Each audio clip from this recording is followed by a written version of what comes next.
Hello, everybody. Welcome into another episode of the Fantasy Pros Football Podcast. I am Ryan Wormeli, joined on this Tuesday morning by Andrew Erickson and by Joey Wright, our guest today. Joey, thank you so much for making the time. We will dive right in here. It's week 7. We're talking buy low, sell high wide receivers on this show. We got a couple young guys who are among the most traded wide receivers right now. We've got some buy lows and sell highs that you guys have selected. We will jump right in. The most traded wide receiver right now, early on this week, but this week, the most traded wide receiver, Nico Collins. So, Joey, I want to start with you. Are we buying, selling, or holding on Nico Collins right now? I'm buying Nico Collins. I like what I'm seeing. Regardless where the targets are going, he's the wide receiver 1 through my eyes. 4 games this season of at least 80 yards and 4 receptions, 3 touchdowns on the season. For the leagues that score first downs, just those random leagues that are out there, he's top 12 in the league in that category. So get you a couple extra points there as well.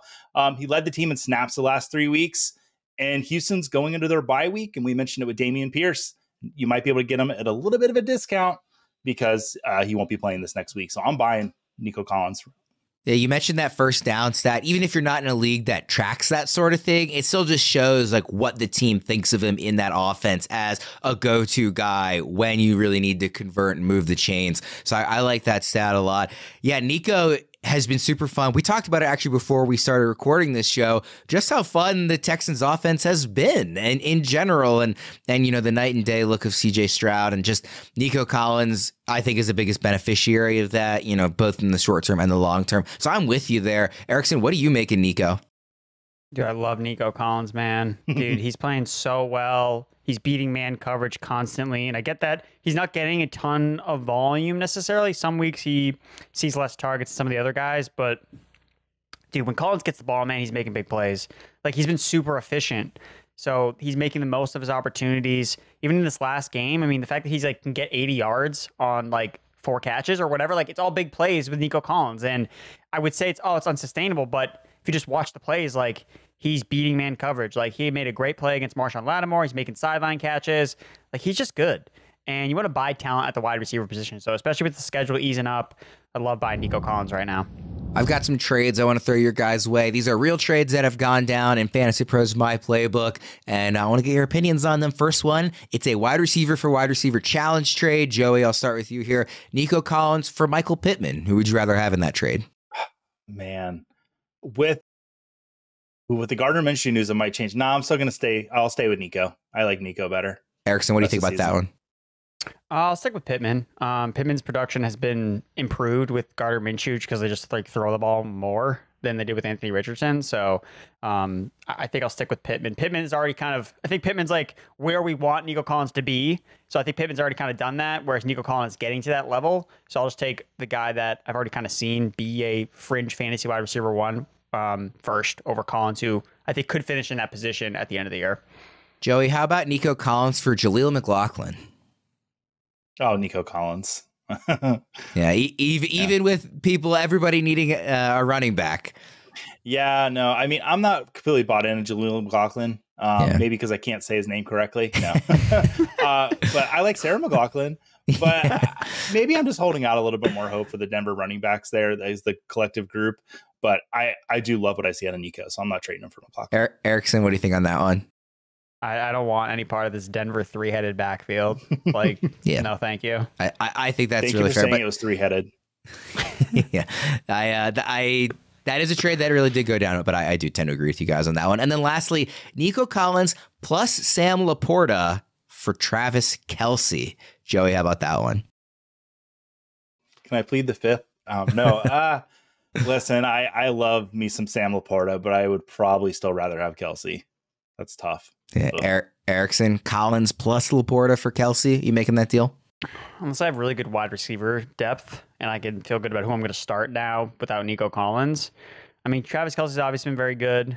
I don't know. I just like, he worries me long term. Just like he's been banged up this year. The Chiefs offense has kind of been up and down. And if he, I don't know. I like Laporta. I mean, Laporta had 11 targets last week. Like, Laporta has been super consistent. He's been free money, essentially, because you drafted him super late. He's been a locked and loaded tight end 1.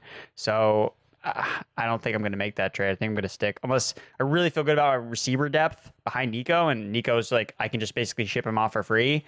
I'd probably just keep Collins and Laporta.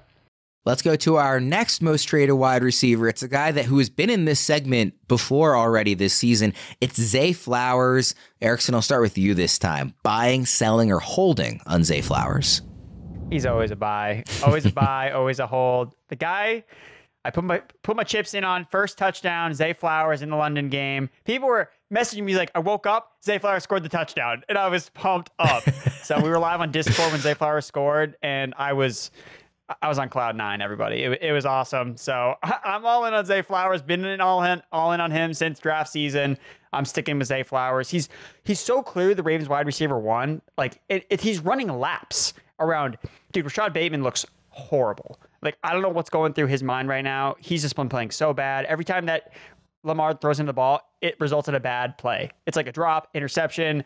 So I don't know what's going on with Bateman. Beckham is old. They're playing Nelson Aguilar over those guys. Like that's all you need to know about this offense. It's Zay Flowers, Mark Andrews, and I don't even think this Ravens offense, and Ryan, correct me if I'm wrong, I don't even think this offense has hit its stride. Like, I think that it's leaving so much production on the table. And Zay Flowers has like a 30% target share as a rookie receiver. Like, he's doing everything we want as a first round pick. I think he's being overshadowed a little bit by what Puka Nacua has been doing. But Zay Flowers, especially with rookies usually hitting higher during the second half of the year, we haven't even seen Zay Flowers at his best yet. So I'm holding him 100%, and I'm trying to buy him aggressively. This is the best Lamar Jackson has ever looked. He looks even better than his 2019 MVP season. It's not totally reflected in the stats because there was a terrible drop game against the Steelers.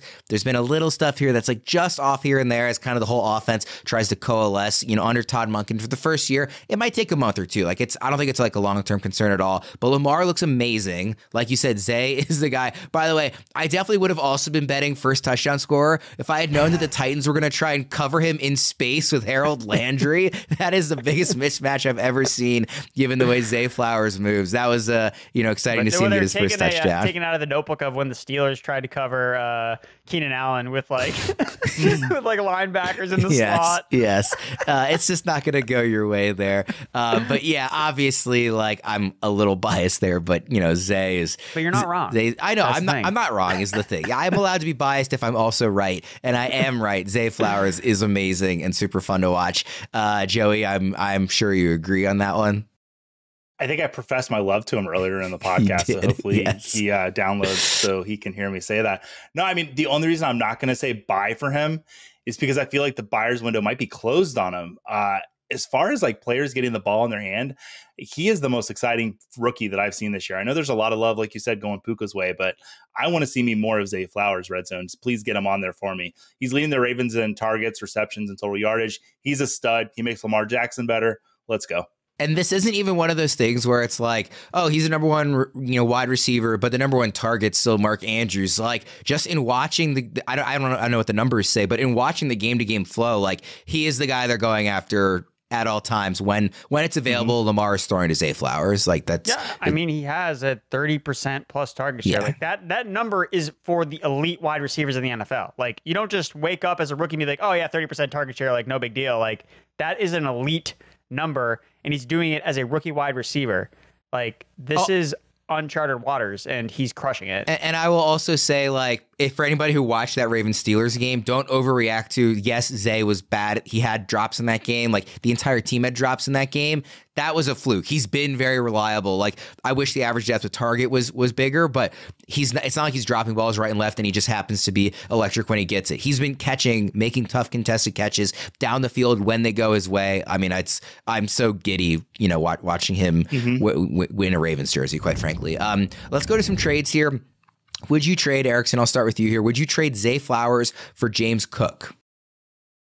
No, I would not trade Zay Flowers for James Cook. I would need, honestly, I think Zay Flowers is worth a locked and loaded RB1. That's what I would trade for him. If I'm not getting that, then I'm just going to keep him. What do you think about that one, Joey? Zay Flowers for James Cook? Yeah, that's not big enough for me. How about combining Zay Flowers and Alvin Kamara for Justin Jefferson? Obviously risk there with, will he come back from the injury? When will he come back from the injury? How will he look coming back from the injury? But Zay Flowers plus Alvin Kamara for Justin Jefferson. Erickson, what do you think on that one? I would only do this if I was like 5-0 or like 6-0, and I can afford to. Again, Zay Flowers was drafted a little bit later, so there's a chance that he's like more of a bench player for you and not someone that you were necessarily starting every single week. So if you feel good about your receiver depth, you can take the risk on Jefferson and like just hold him, hoping that you can get him back for the fantasy playoffs. Like, again, obviously I'd rather have Jefferson than Zay Flowers in the fantasy playoffs, but again, I don't feel like you need to make this trade. Like, I really want to be blown away if I'm going to move Zay Flowers, because I think that, again, like, he hasn't even hit his ceiling. Like, he hasn't hit his full potential yet. So I almost feel like I am kind of like selling low on him after even his first game, where this is the first game he scored a touchdown. So I think that we still haven't seen the ceiling from him. So again, I kind of open with saying that I would do this, but even, I don't know, man, the vibes around Jefferson are not great. It was 4 weeks and now it's like 4 to 6 weeks. And it's like, I mean, Zay Flowers is just going to be good the rest of the way. So like, why move off of him? I mean, I made a trade where I was able to I traded Debo to get Justin Jefferson. And then I traded Jefferson to get Jalen Waddle. I don't know how that happened. I feel good about it now. You should. The Jefferson thing is tough, especially with more news coming out that's been more pessimistic than optimistic in recent. What do you think on that one, Joey? Zay Flowers plus Alvin Kamara, who didn't really talk about on that side, for Justin Jefferson.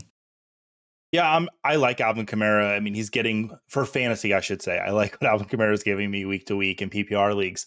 But I'm not moving off of Zay Flowers in this trade because I'm not sure Justin Jefferson is going to come back. I said earlier this, very soon, I don't know if he's going to come back this season. Like, what's the reason for him to come back if the Vikings continue to struggle? I would just keep Zay Flowers. And then the last trade here that, again, these are all real trades that have gone down. Zay Flowers plus Tua Tagovailoa for Devontae Smith plus Brock Purdy. Again, that's Flowers and Tagovailoa for Devontae Smith and Brock Purdy. Erickson, what do you make of that one? Probably shouldn't keep the Flower side. I mean, the quarterbacks, again, Tua's better than Brock Purdy, but Tua's also very spike week. Like, there's a lot of spike weeks with him. So Purdy's more of a consistent producer. I would just rather have the guy that's going to be the number one wide receiver. And I mean, maybe this is too early to say, but like Zay Flowers is like looking like a potential league winner. Like, I think that he has that in his range of outcomes. Just what we see usually from like rookie wide receivers, like they're better in the second halves of seasons. So I know we've been pumping him up basically this entire show, and look, I just don't think that's enough. Like, I really want to get a king's ransom for Zay Flowers. Like, I think that he's worth it. And this particular deal, I don't think is still enough to make me move off of him. Joey, Zay plus Tua or Devontae Smith plus Brock Purdy? What side are you taking? I'm going to stay on the Zay side, but it's the quarterbacks that kind of really wreck this for me, because I'm not against buying low on Devonta Smith. It's still a little too much. I don't want to do Flowers for Smith straight up, but it's the difference of quarterbacks that really wreck this for me. Let's go to the buy low wide receiver segment. Joey, we'll start with you here. Who's your number one buy low receiver on the board? I promise that I'm not a Packers owner. Like, I have no stock in the team. It's Romeo Doubs. I could, yeah. They are public. But I'm not one of those guys. I don't get to go to Lambeau every week and sit in a little folding chair. Yeah, I guess I'm just in on the Packers. Doubs is someone I believe in. And I don't think it's going to take much to get him, especially after last week, as 1 reception and 4 yards. I see him kind of being used as like a target hog in this offense once it starts clicking. Prior to last week, back-to-back games with double-digit targets, including week 5 when Christian Watson was on the field the last 4 games. He's been on the field for 84% of the Packers plays. He's the Packers possession receiver. Watson's going to have the big plays, and Doubs is just going to bring in a crap load of targets there. So he's the steady PPR wide receiver for me, and I'm good on buying low because I don't think it'll take much to get him. Erickson, what kind of range would you have Romeo Doubs rest of the season? So I think that he's kind of in that wide receiver 3 range, but like Joey said, like you can get him basically for free. Like you can get him as a throw-in. I think that's probably the best way to approach it. Is like kind of like, oh yeah, just throw in Romeo Doubs, like because I think people are just like ready to write him off because Watson is back, but like that guy has been Jordan Love's favorite underneath target. And so far, when Jordan Love has dropped back to throw the ball deep, has been no bueno. Like the guy is not connecting any of these deep passes. So eventually that'll regress. We're going to see some big plays from Christian Watson, but from a steady standpoint, it is Romeo Doubs, and especially in the red zone. Like that's where they look for him a lot. So I think that that's a sharp play looking for him. I think that I have him ranked kind of in that wide receiver 4 range because I try to align my rankings with where I view them in terms of like the trade value, like in the market. So I think that he's viewed as a wide receiver 4, and I think that he's really a sharp play to go after for dirt cheap. Time now for our newest segment. It's the Uber Eats player we'd give up almost anything for. This week, that player is Erickson's buy low wide receiver T. Higgins. Erickson, what makes Higgins such a great buy low candidate? Well, he's essentially the definition of a buy low wide receiver because he's basically playing worse than he can ever play possible. He is currently, at least when I looked this up, so this was actually before Monday Night Football, so he was wide receiver 64. Like T. Higgins has been playing so horrible. He's had one good game, and he's basically been horrible in every other game. But why has he been bad? It's totally justifiable. You look at, okay, Bengals offense started off really bad. Joe Burrow was hurt, was not playing well. T. Higgins also was dealing with an injury himself. He came back this past week. He played, but he was on a snap count. He only played around 50% of the snaps, clearly being limited by his rib injury. Okay, he wasn't good again. Okay, but what's going to happen when he comes back? All right, they're on a bye week. He should come back healthy. Okay, that's a plus. The Bengals are going to be another week removed from Joe Burrow's injury. Okay, they're going to be healthier altogether. The offense is going to be better, and T. Higgins is going to be playing a larger part in the offense. Look, when you look at some of these receivers, it's important to look at what have they done from a career level. T. Higgins has always been a fantasy wide receiver 2, all 3 years of his NFL career. He's not just going to suddenly become now wide receiver 60.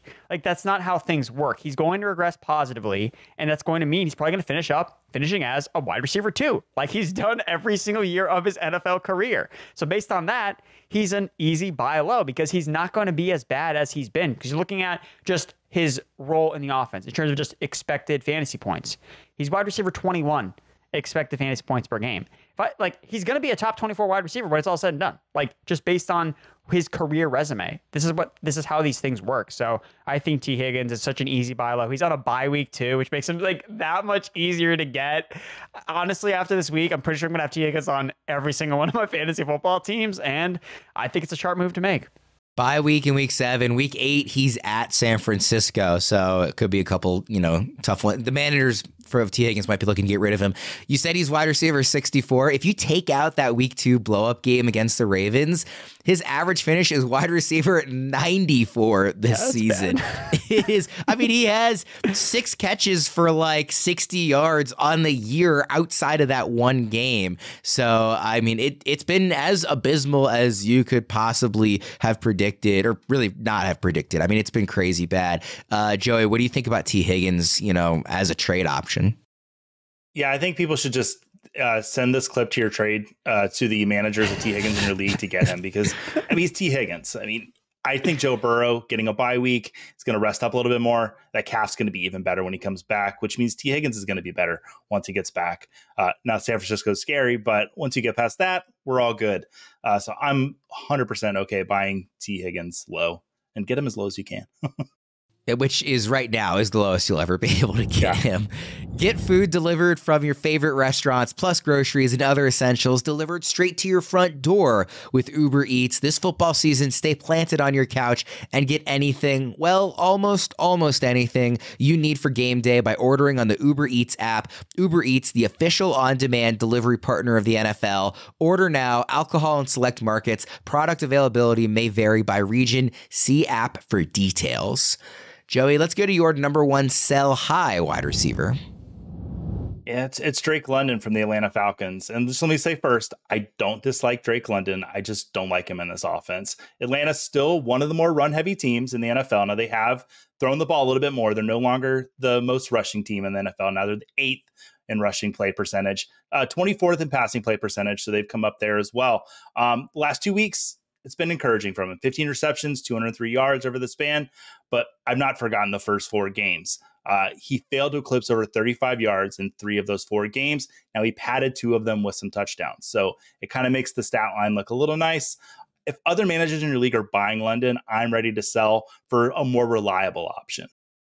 What do you think about London, Erickson? Because he's a guy that I think the approval rating on him as a player from everybody in the fantasy industry is like got to be pretty high. I feel like everybody likes Drake London, but it's the Falcons thing. It's the Arthur Smith thing. It's the Desmond Ridder thing. So, I mean, he's down at wide receiver 37 rest of season, which is actually lower than I expected to see him in our expert consensus rankings. But Erickson, I mean, again, wide receiver 37, is that too low? Is that about the right ranking? Where would you have London? I think that he's probably a wide receiver 3. So I think that the ranking is pretty accurate. It's just you're waiting for that bad game to happen. Like, I don't think that he's in that territory where you just start him every single week.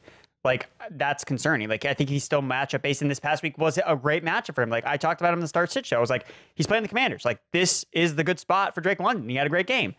But looking at how Desmond Ridder plays on the road versus at home, like, Desmond Ridder is not good on the road, and that has carried over into Drake London splits. The last 2 games that Drake London has played on the road, he has not exceeded 32 yards or 3 catches. Like, so you have to, with some of these receivers that are not in that must start every single week territory, you got to flip them after these big weeks because the down games are going to be following them. So even though his target share has been pretty steady, it's not a spot where you want to be locked and loaded to Drake London long-term, because if you say that, that means you're also locked and loaded to Desmond Ridder long-term, which I just don't think is a good bet to make over the rest of the season. So you got to sell while the getting's good. And we're going to come back on the show next week. Drake London could be a buy low. Like, that's how you have to deal with these receivers that are not in that elite territory. And unfortunately, just based on the QB situation, Drake London is not in that elite territory. Again, I agree with you that he is a really talented guy. And even last week, like, he was making a lot of plays. Like, it wasn't just like, oh, the Commanders suck. No, he was making plays left and right because he's a good football player. But Desmond Ridder on the road terrifies me.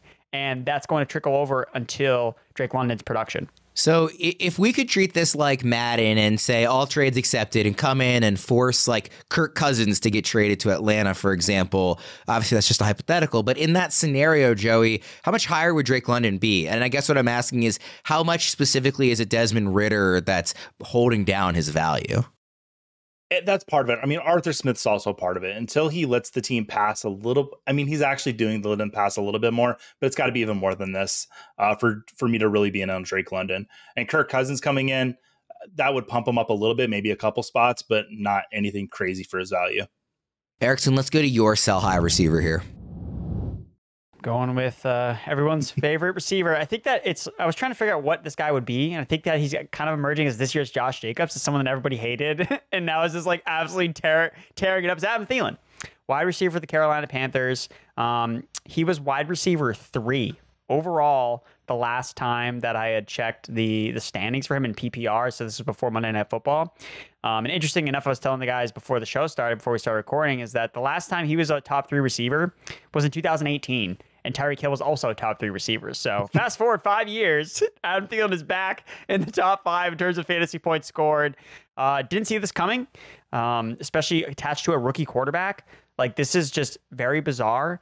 And that's why I want to sell high, because I just don't think that this is sustainable in any way, shape, or form. Like, rookie quarterbacks are notoriously bad for fantasy production. That has not been the case. Adam Thielen has been scoring a lot of touchdowns on a bad offense. And you're looking at him seeing a massive target share in this offense. Again, no one else has stepped up besides the Charks, the Mingos. Like, these guys have just been Jags, whereas Adam Thielen has really been that steady body, but he's 33 years old. Like, he's dealt with injuries through the last couple years. So how long is this going to last, this Cinderella story with Adam Thielen? Like, I don't think that it's going to last.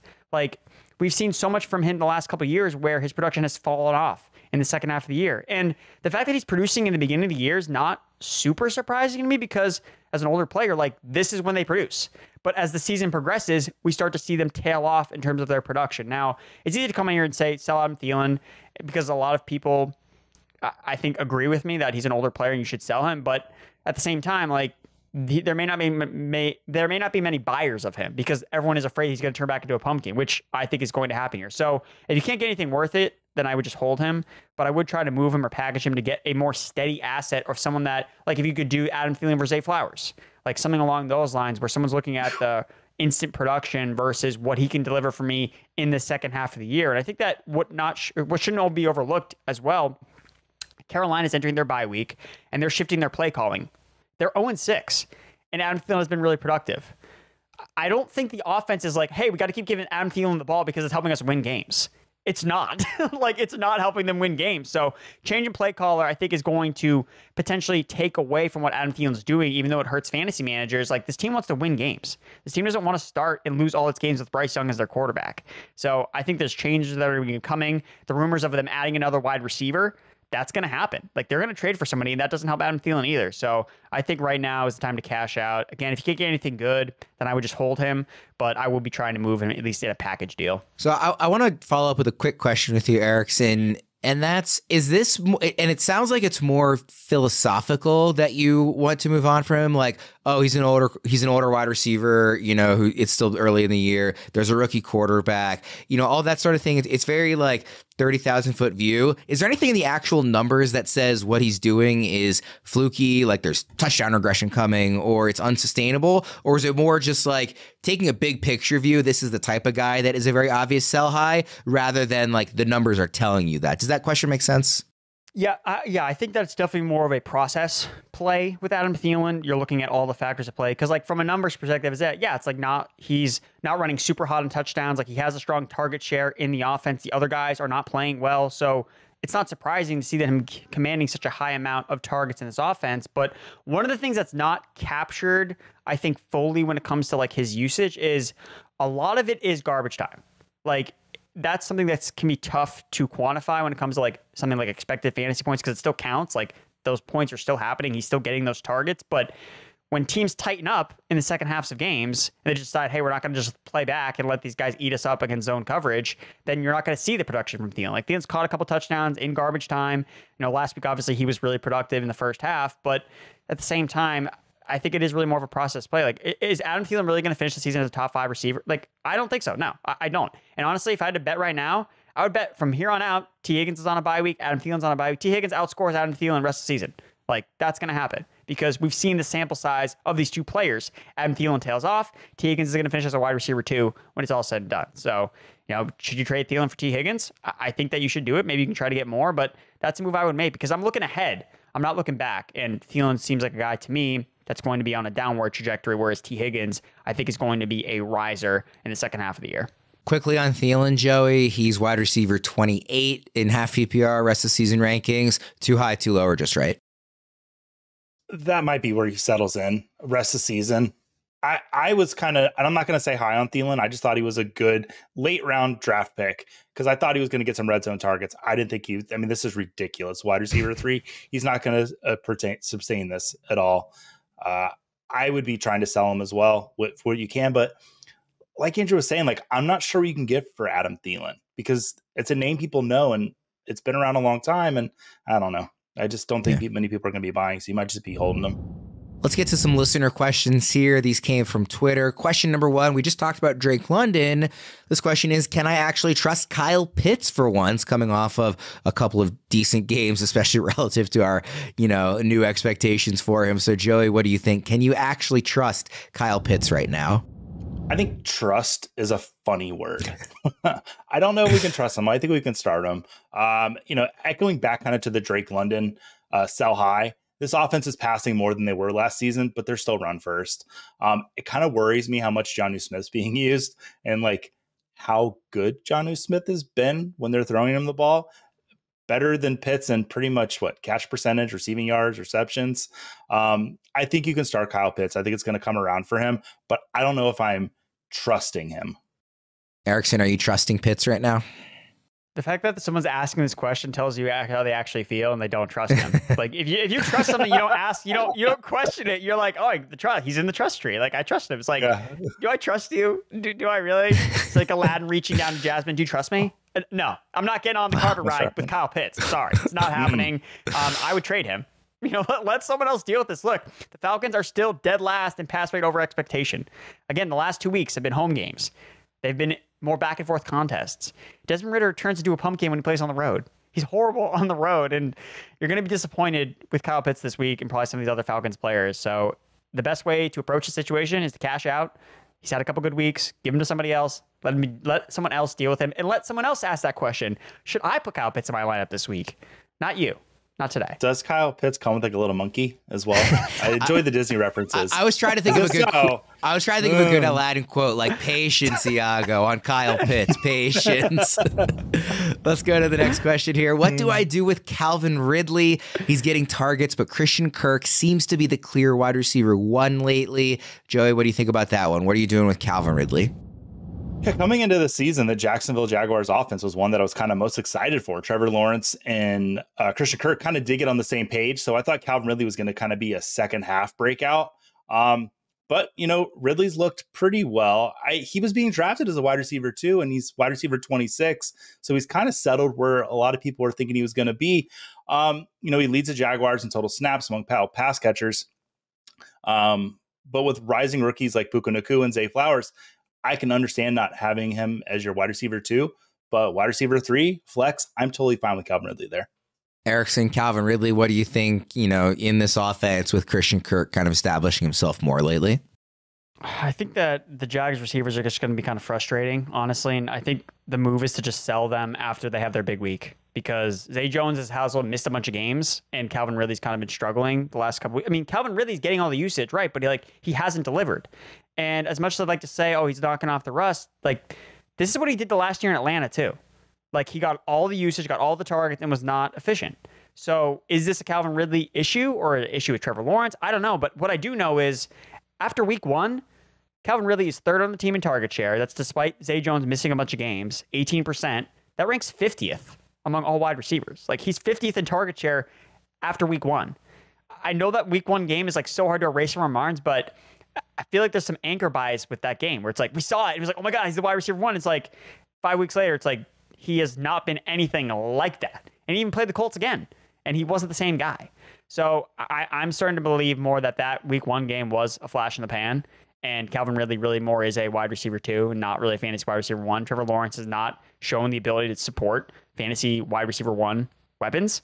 And with Zay Jones coming back eventually, it's I think that this is going to be more frustrating than any type of consistent production. So for me, it's once that one of these guys has the big game, you sell him.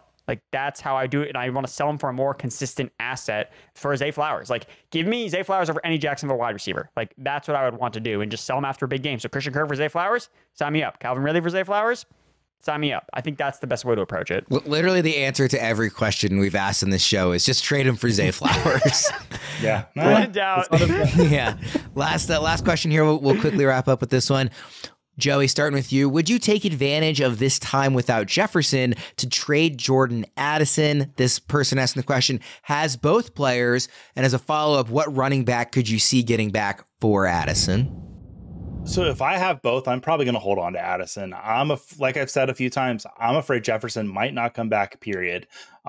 If you're going to trade him, though, I would look maybe to his teammate, Alexander Madison, or even if the Achane owner manager is, he's going to be coming back from the IR when it's first eligible. So I would kind of knock on that door and see if they're open to that. That's a running back I would look at.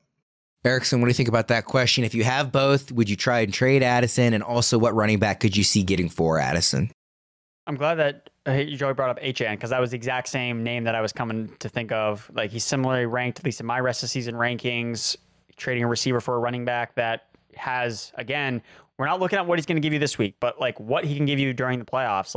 I don't think it's too early right now to start looking at playoff schedules, looking at, okay, who can be my home run hitter down the line? HN definitely is that guy, because I think that he steps right back in. And I mean, his role wasn't that massive anyway, but the guy can rip off 10 yards per carry, right off the bench. So yeah, HN would definitely be someone that if you feel like you have a surplus of goods that you can move off of to get a guy like HN, especially for a team that needs wins right now, he's the perfect guy to target and stash. We'll wrap things up there for Joey and Erickson. I am Ryan Wormeli. Thank you everybody for tuning in. We'll see you again next time.